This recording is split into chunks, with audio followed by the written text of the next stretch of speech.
No, because when someone always asks me about, who's better, me or Dame, or me or, Westbrook or any of those guys, I was like, well, you're comparing me, right, to someone's career. We know where they are at 20, 30, 32, 38 years old. Like, they had a full career. I got hurt at 25. So to be fair to me, you stop us at 25 and then compare from when we came in the league to 25. And then that's how I can compare. Other than that, Steph, after 25, fucking way better than me. His career way better than mine. There's no contest about none of this stuff. There's no contest about me and Dame, me and Westbrook, me and James Harden. These guys are far in front of me when it comes to a career.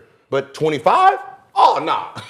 Oh, no. They get fucked up at 25. And it's wild. I've seen literally every publication that covers NBA basketball posted a tweet. Some of them framed it correctly. I Am Athlete was a little, with the clickbait. Shout out to their social team. I understand you got to run them numbers up. But even still, you watch the video, you see the context, and people were still, and this is what really doesn't give me hope for NBA Twitter for the future, because there's a lot of idiot motherfuckers out there that just want to get mad about anything.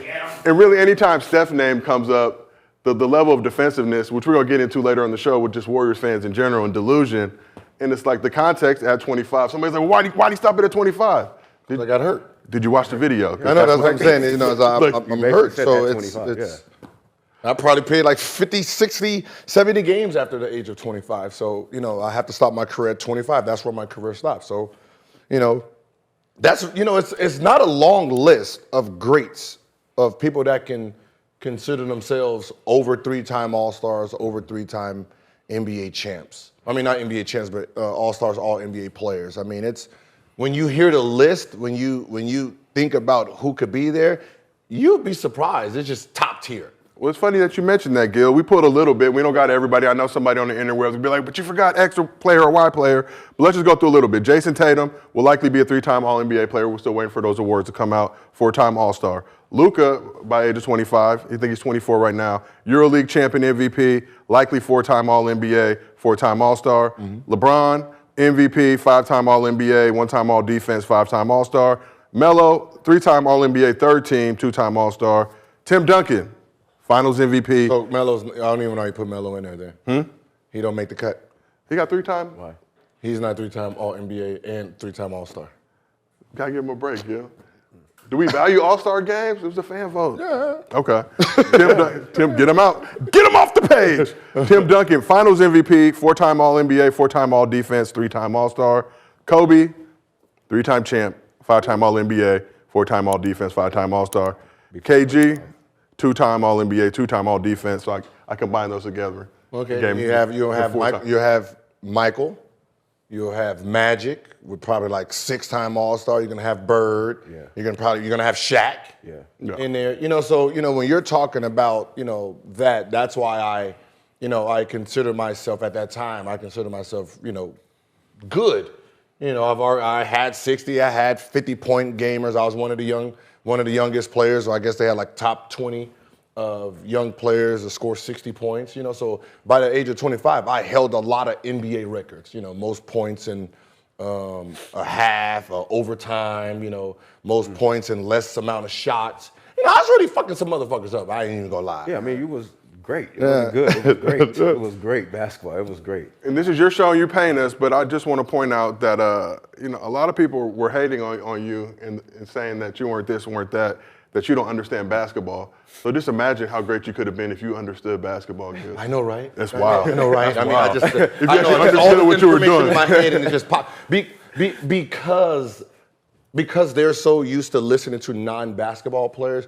When they hear me talk, it goes against everything they've been taught. Yeah, and that's the problem because they've been, most of the people who been speaking, it's textbook information.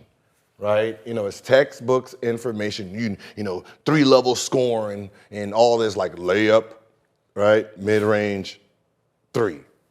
That's 3-level for basic players. Where's the post up? Where's the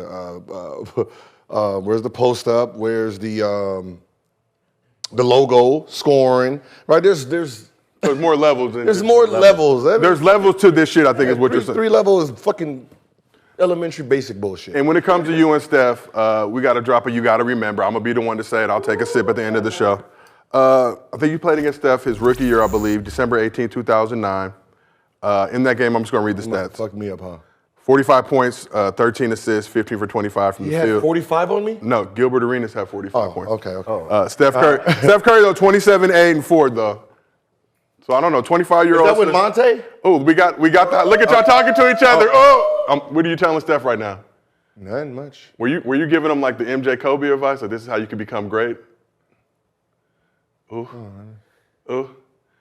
And you know it's authentic because look at the visuals. This is back in the SD days. Very standard. That was the scariest thing about Gilbert. He was the first point guard I played in the league that just shot whenever. So good, you're the reason that Steph is cooking like this. I'm sure after this game he went back and said never again. Oh, this was his rookie season. Yeah. Oh, that motherfucker was nice. My God, he. And this was before he was really getting the love like that. Yeah, to be the Steph that he is. Ooh. But if he, if he didn't hurt his ankles, I mean, we wouldn't be having that discussion because he'd have been a 3-time All-Star, 3-time All-NBA player by then. And that's the thing. I think a lot of Steph fans, super emotional, very young. A lot of them can't drive, can't drink alcohol. So they take things very, personally. So I used to post some little niggas up. Without the context. Yeah, y'all sure did. Oh, we got more highlights. I think I got. All right, we're just going to let this thing ride out. Okay. It's Tuesday. It's Tuesday. Hibachi time. Oh, Monte got that work too. Okay.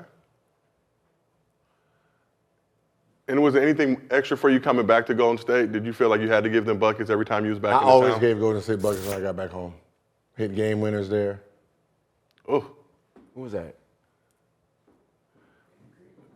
Nah. Gilbert. I want to see the most important thing. Did y'all get the dub? Oh. Did we get the dub? Anybody get stomped during this game? Oh, y'all got the win. 9-pointer. Okay. But him and Ellis was a. Yeah, they were. Yeah. El problemo. All right, so question for both of y'all.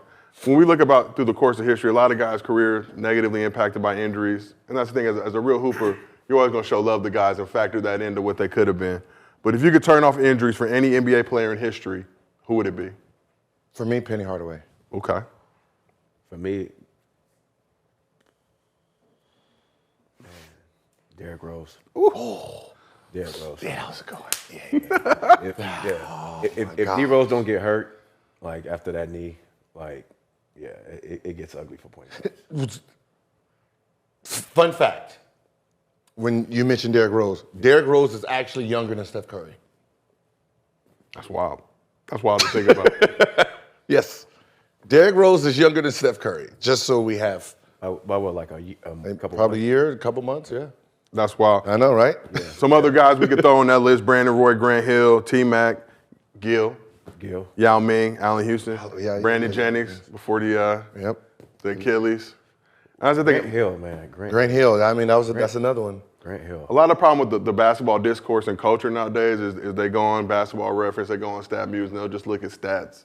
And I realize there's some guys who may not even made the league, but from a hooper's perspective, we got a tremendous amount of respect for and realize could have been janky coaching. A lot of factors go into it, which is also a testament to you guys and being able to perform throughout those situations. But Baron Davis. Ooh, BD. You know, it's really, and you know, I'm teaching my son this right now.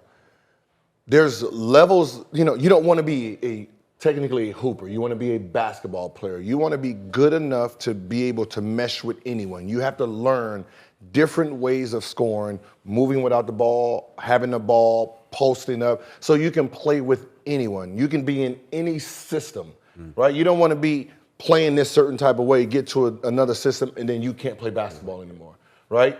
That's the difference between a hooper and a basketball player. A basketball player has so much knowledge that no matter where you put him, he can thrive. He can adapt because he's done seeing every type of offenses that's been out there. You know, I went from playing 1-4 down and all that stuff to the Princeton offense. Well, when I went to college, no plays just ran for me. I had to move without the ball, and I'm backdooring, cutting, doing all that. So you have to be great, to be good, you have to understand how to score in different scenarios. I hope y'all were taking notes. But now let's talk about No one's taking notes while they're watching the phone. Or the chat. I promise you. I promise. Just scribble it down, a mental note perhaps. Okay. Write it on a napkin. Age is 0. Change the game. Put that respect on his name. Look, with the honor call for greatness, the chosen of few that carry the gift of genius, who do what they do, who possess finesse, are blessed with desire, it's true. I'ma say it loud, none other than who?